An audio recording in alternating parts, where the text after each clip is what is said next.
Дагестандын Расул Хамзатов деген чоң акын болгон да, бул дүйнөлүк масштабтагы акын.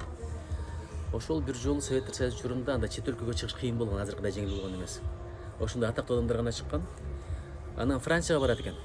Францияга барганда өзүнүн бир жердеши келип жолугат экен.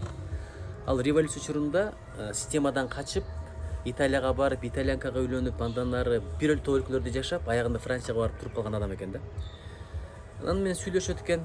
Сүйлөшүп анан сүрөтчү экен, сүрөттөрүндө бүт Дагестандын, Авардын тоолорун тартат экен да, жаратылышты тартат экен. Ушунчалык сагынып турду өзүнүн жерин.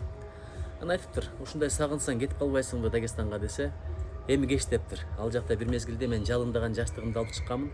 Эми калбыраган сөөгүмдү алып бармак белем караганда. Эми кеч болуп калды. Тагдырым ушул экен, мен биякта кала берем, эми барбайм ал жака дейт экен да. Анан келип, аманатын туугандарын таап жеткизет экен.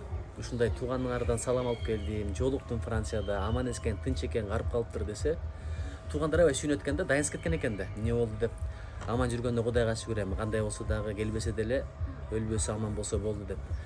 Эң кызыгы апасы да тирүү экен, ал жакта узак жашайт го кишилер. Анан апасы да сүйүнүп калыптыр аябай. Сүйүнүп анан кийин бир убакта сурайт имиш. Расул, сен менин балам менен кайсыл тилде сүйлөштүң, аварчабы дейт экен. Десе, жок, аварча сүйлөшкөн жокпуз, котормочу менен сүйлөштүк. Мен орусча сүйлөдүм, ал итальянча сүйлөдү, ортодо котормочу болду дейт экен. Анан ошондо ойлонуп отуруп айтат экен. Ай Расул, сен жалган айтыпсың балам тирүү деп. Менин балам өлгөн турбайбы деген экен да. Менин балам өлгөн турбайбы? Ал эгерде тирүү болсо, мен сүт берип, мен алдей ырын ырдап үйрөткөн авар тилинде сүйлөшмөк сен менен. Тилин унутсал өлгөн турбайбы? Менин балам жок экен анда деп айткан экен да. Ошодон таасирленгенби Расул Хамзатов ушундай бир жазган экен. Ар бир тилдин кудурети ошончо, өз элине дабалык алардын, эртең тилим жоголор чын болсо, анда жакшы бүгүн өлүп калганым депчи. Ошон үчүн тилдин өлгөнү бул, ачыгын айтайын, элдин өлгөнү менен эле барабар. Азыр балдарды башка тилди үйрөтүп атабыз. 1000 тил үйрөнсүн, бирок өзүнүн тилин унутпасын да.